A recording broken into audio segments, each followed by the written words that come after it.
In the lesson 2.7 example, does knowing tapping time help? We're going to interpret the value of r squared. We're going to calculate this value almost all the time using technology though.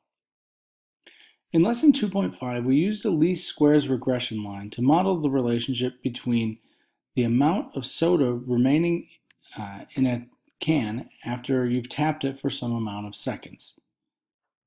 And we're going to interpret the value of r squared for this model. That value is 0.85.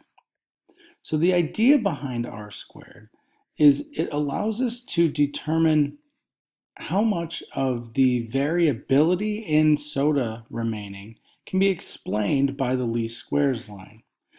To illustrate what I mean, we can identify soda remaining as having quite a bit of variability to it. And we could identify the variability as being all the way down here to all the way up here if we didn't know what the tapping time was.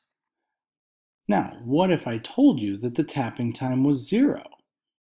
That would give you a much lower variability in what you might guess that the soda remaining was.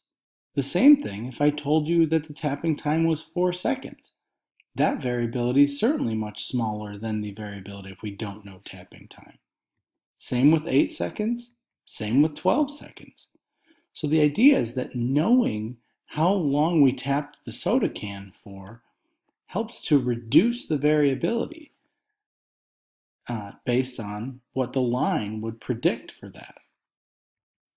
And so how we interpret the r squared is that 85% of the variability in the amount of soda remaining is accounted for by the least squares regression line with tapping time. If you'd like to try a problem like this in your textbook, you can try exercise 9.